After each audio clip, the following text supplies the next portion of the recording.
దేవునికి స్తోత్రం. అందరికీ నా హృదయపూర్వక వందనాలు. Praise the lord. దేవుడు మిమ్మల్ని మీ కుటుంబాలను దీవించి ఆశించును గాక. ఈరోజు దేవుడు మనందరి కొరకు తెలియపరిచిన అద్భుతమైన వాక్య సందేశం విందాం. రాజుల మొదటి గ్రంథము 9వ అధ్యాయం 3వ వచనం. అతనితో ఇలాగు సెలవిచ్చెను, నా సముఖమందు నీవు చేసిన ప్రార్థన విన్నపములను నేను అంగీకరించి తిని. దేవునికి సమస్తమేమి కలుగును గాక. ఈ గొప్ప వాగ్దానం నా జీవితంలో మనందరి జీవితాలకు నెరవేర్చబడును గాక. ఆమెన్. దేవుడు రాజు అయిన సొలొమోనుతో ఇలాగూ సెలవిచ్చున్నాడు. అతనితో ఇలాగ సెలవిచ్చినాడు. ఎవరితో? రాజు అయిన సొలొమోనుతో. నా సముఖమందు సొలొమోను నీవు చేసిన ప్రార్థన విన్నపములను నేను అంగీకరించితిని. హల్లెలూయా. అంటే చూడండి, ఒక సొలొమోను చేస్తేనే, ఒక దావీదు చేస్తేనే, ఒక పౌలు, పేతురు, ఒక దేవుని బైబిల్ గ్రంథమందు ఉన్నటువంటి బిడ్డలు చేస్తేనే వింటాడు, లేదా ఒక సేవకుడు చేస్తేనే వింటాడు అనేది ఎంత మాత్రం ఎవ్వరు ప్రార్థన చేసినా ఖచ్చితంగా దేవుడు వింటాడు. దేవునికి స్తోత్రంగా. నా సముఖమందు నీవు చేసిన ప్రార్థన విన్నపము నేను అంగీకరించి తిని అని దేవుడు చెప్తున్నాడు. ఎవరి సముఖమందు? దేవుని సముఖమందు, దేవుని సన్నిధిలో నువ్వు చేసే ప్రార్థన దేవుడు తప్పక విని నీకు జవాబు దయచేస్తాడు. ఎక్కడెక్కడికో వెళ్ళి ఏ మనుషులతో, ఏ బంధువులతో, స్నేహితులతో నీ బాధ, నీ వేదనంతా చెప్పుకుంటున్నావు కావచ్చు. దేవుని మందిరంలో నువ్వు చేసే ప్రార్థన దేవుడు విని తప్పక జవాబు దయచేస్తాడు. ప్రియాతి ప్రియుడు దేవుని కుమారుడ కుమార్తె సొలొమోను దేవుడు దీవించిన విధానము, తనను గొప్ప చేసిన విధానము చూస్తే బహు ఆశ్చర్యం కలుగుతుంది. ఈరోజు నీ జీవితంలో కూడా నీవు ఆశ్చర్యపడే విధంగా దేవుడిని దీవించాలి, దేవుడిని ఉన్నతమైన స్థితిలో నిలబెట్టాలి అనుకున్నట్లయితే నీవు దేవుని సన్నిధిలో ప్రార్థించు. నా సముఖమందు నువ్వు చేసిన ప్రార్థనలో నేను అంగీకరించి అంటున్నాడు కదా. నువ్వు ఎక్కడెక్కడికో వెళ్ళి ఎక్కడో ఏదేదో చేసే బదులు దేవుని సన్నిధిలో మోకరించి నువ్వు ప్రార్థన చేయగలిగితే దేవుడు తప్పక నీ జీవితంలో పెను మార్పులు తీసుకురాగలడు. ఎన్నో గొప్ప గొప్ప అద్భుతాలు, మేలు, ఆశీర్వాదాలు నీ జీవితంలో ఉన్న దేవుడు తీసుకురాగలడు.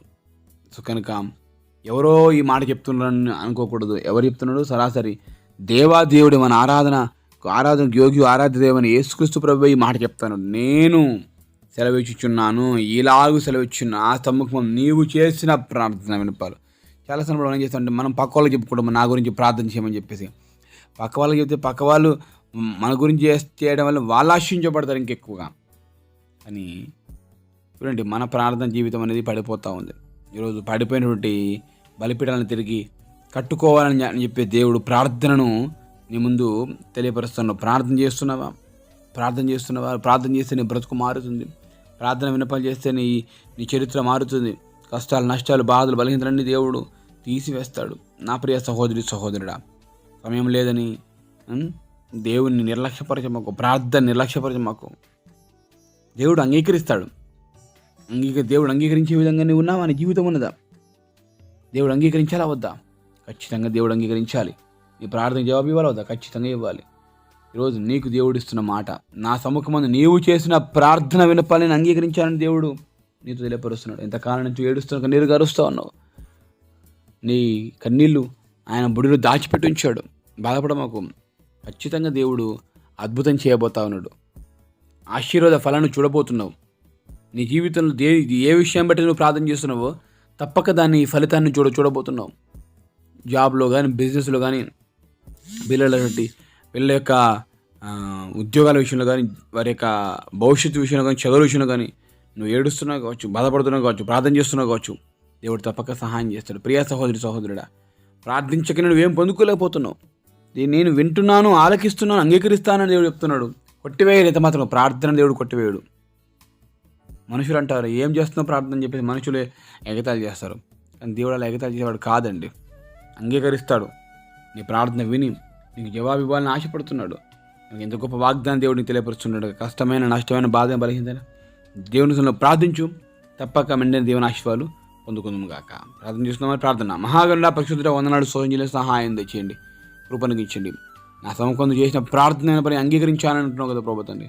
అవును తండ్రి ప్రభు, మీ సముఖంలో కాకుండా మనుషుల దగ్గరికి వెళ్ళి మా విన్నపాలు, మా యొక్క సమస్య గురించి చెప్పుకుంటే దాని ద్వారా మేము ఏ మేలు పొందుకోలేము.